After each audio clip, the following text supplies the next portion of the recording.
काम बिगाड़ा। 3 बहुओं के रवैये से सासू माँ बहुत परेशान थी। दरअसल बात ये थी कि तीनों बहुओं में किसी बात को लेकर अनबन हो गई थी। तब से ही तीनों एक दूसरे से मुंह फुलाए रहती थी। ना कोई सीधे मुंह किसी से बात करती, ना किसी का कहना मानती। पड़ोसी भी इस बात को जानते थे और जाने कैसे कैसे बातें भी करते। इसीलिए सासू माँ ने तीनों बहुओं को तुरंत अपने कमरे में बुलाया। मैं कई दिनों से देख रही हूँ, तुम तीनों अलग अलग सारे काम कर रही हो। ये सब नहीं चलेगा, तीनों को मिलकर ही काम करना पड़ेगा। सास की बात सुनकर एकदम से बड़ी बहू बोल उठती है। नहीं मम्मी जी, मैं इन दोनों के साथ कुछ नहीं कर सकती। मैं इस घर की बड़ी बहू हूँ, फिर भी ये मेरा कहना बिल्कुल भी नहीं मानती। अरे जेठानी जी, जानबूझकर मुझे डबल काम करवाती है आप, और छोटी मुझसे टेढ़े मुंह ही बात करती है।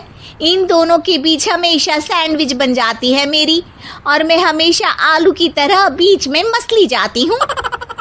मम्मी जी, इन दोनों को लगता है कि मैं छोटी हूँ तो इनके पैरों तले दब जाऊंगी, लेकिन नहीं, मेरा भी उतना ही अधिकार है जितना इन दोनों का है। बड़ी आई दोनों मेरी चुगली करने के लिए, मुझे क्या कम समझ रखा है। तीनों बहू एक दूसरे से बहस करने लगती है और सास दोबारा ये देखकर टेंशन में आ जाती है और सबसे कहती है, चुप हो जाओ, अब से तुम तीनों सारे काम एक साथ करोगी, आंख बंद करके एक दूसरे की बात सुनोगी।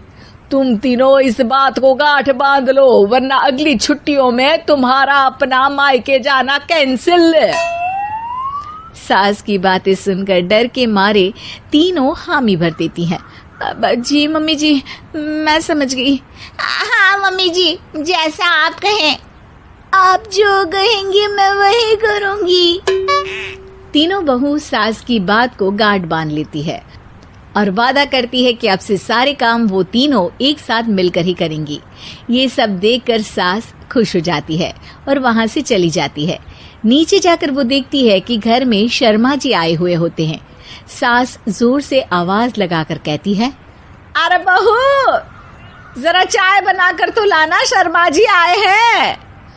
सास की बात सुनकर तीनों बहू तुरंत किचन की ओर भागती है और चाय बनाना शुरू कर देती है। मुझे तो एकदम मसाले वाली कड़क चाय पसंद है, तो हम शर्मा जी के लिए मसाले वाली चाय ही बनाएंगे। अरे नहीं दीदी, गर्मी के मौसम में मसाला चाय कौन पीता है? मैं तो शर्मा जी के लिए इलायची वाली चाय ही बनाऊंगी। ये कैसी बात कर रही हैं आप दोनों? मेरी मम्मी ने सिखाया है कि मेहमान को ज्यादा दूध और शक्कर वाली चाय देनी चाहिए, वरना वो घर वालों को कंजूस समझते हैं। तो मैं तो शर्मा जी को ऐसी ही चाय दूंगी। तीनों बहुएं अपने अपने तरीके से चाय में शक्कर, मसाला, पत्ती सब डाल देती है। उबलने के बाद तीनों मिलकर चाय बाहर लेकर जाती है और शर्मा जी और सासू माँ को देती हैं। चाय पीने के बाद शर्मा जी सासू माँ को देखकर शर्मा जाते हैं और शर्मिंदा महसूस करते हैं कि आखिर उन्होंने चाय पीने के लिए हामी क्यों भरी। सासू माँ भी चाय पीना शुरू करती है और कहती हैं, अरे बहू, ये कैसी चाय बनाई है? चाय है या मीठे दूध की बासुंदी? हाँ, चाय अच्छी नहीं लगी क्या? कोई बात नहीं, हम पराठा बनाकर लाते हैं। चलो चलो अंदर। हाँ चलो। हाँ, आती हूँ मैं भी। नहीं, मेरा पेट चाय ने ही चौपट कर दिया, वही काफी है। पराठे से पोपट नहीं करवाना, मैं तो चलता हूँ। शर्मा जी चुपचाप पतली गली से निकल जाते हैं। अगले दिन सास बहुओं से कहती है, अरे बहू, जाओ जाके ऊपर के गेस्ट हाउस की सफाई कर दो। कल हमारे यहाँ मेरे दूर के रिश्तेदार आने वाले हैं, तो पूरे कमरे को चमका देना, समझी? तीनों बहू सास की बात को मानकर ऊपर सफाई करने चली जाती हैं और तीनों कमरे की सफाई चालू कर देती है। बड़ी बहू मकड़ी के जाले साफ करती है, तो बीच वाली झाड़ू लगाना और छोटी वाली सर्फ डालकर जमीन धोना शुरू कर देती है। अरे दीदी, जेठानी जी, अभी मैंने पूरी फर्श धोई और आप फिर से धूल नीचे गिरा रही हैं। और मछली जेठानी जी, आप बिना झाड़ू की धूल यहाँ छटक रही हैं। अरे तीनों को साफ करना है, एक साथ सफाई करते हैं ना। अरे वही तो, हम साथ साथ हैं, घर साफ साफ है। तीनों बहू ऐसे ही काम में उलझ जाती है और 2 घंटे तक एक ही कमरे की सफाई करती रहती है। बहुत देर से अपनी बहुओं को ना देखने के कारण सास ऊपर कमरे में उन्हें देखने जाती है, लेकिन कमरे में घुसती ही वो गीली फर्श पर फिसलने के कारण नीचे गिर जाती है। ओरी मोरी मैया, हड्डी मरोड़ के रख दी। आए मेरी तो कमर ही टूट गई रे। तीनों बहुएं सास को उठाती हैं और बिस्तर पर सुला देती है। अरे मेरे हाथ पैर दर्द कर रहे हैं, दबा दो, आराम मिलेगा। हाँ जी माँ जी। अरे जी माँ जी माँ जी।